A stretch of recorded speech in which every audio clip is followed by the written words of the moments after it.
Jogging chat freebie table. Number 2, September 12th, 2024.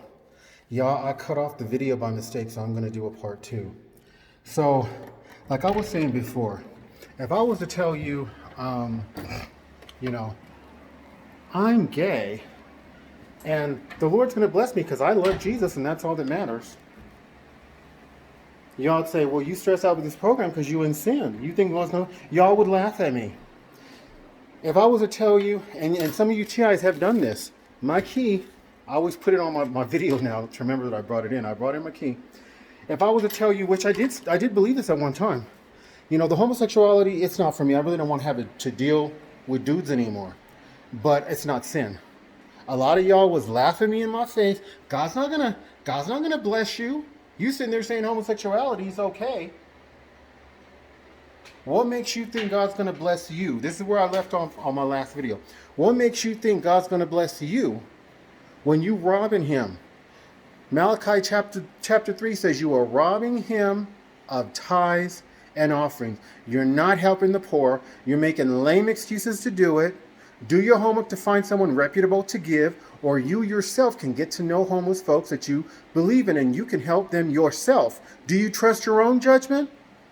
If they fool you, okay, give to someone else. I've been fooled. Or come to find out, y'all got subscriptions, memberships, cable. You go on vacations. You eat out when eating in is cheaper, healthier, and generally tastier. You go to the movies.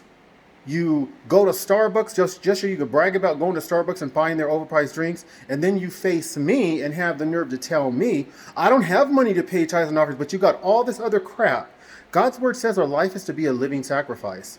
You're not willing to sacrifice all this crap that I mentioned that a lot of UTIs spend money on so that you can save a person in the third world through a reputable charity like World Vision, sponsoring a child, where you can potentially save not just the child from starvation, but an entire family, since World Vision provides basic staples needed for survival, not just to the sponsored child alone, but to the entire family of the sponsored child, including the sponsored child.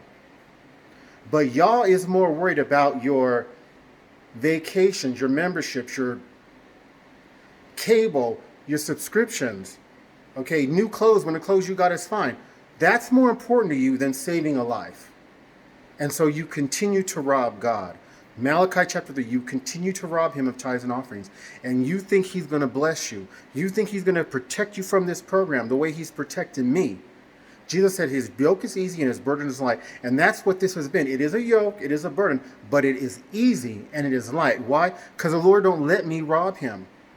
The Lord don't let me rob him of tithes and offerings. The Lord don't let me go out and pay for cable when I know people are starving to death in the third world, and I could take that same money and help save human lives. God gave me a TV for free. God gave me an antenna someone gave me an antenna for free. So I get whatever little cheesy channels come in, and that's it. I don't pay for cable. If you rob God, he's not going to bless you, just like he's not going to bless you for being gay. He's sure as heck not going to bless you the same way he would if you follow him the way you're supposed to. You need to think about it, beautiful born again TIs, so that you can reap the blessings of God the same way I do. I'm saying this so you can be blessed, stop complaining, ain't feeling like you overwhelmed and close to the edge all the time, so you will be blessed and have a good life in the midst of this garbage. God bless.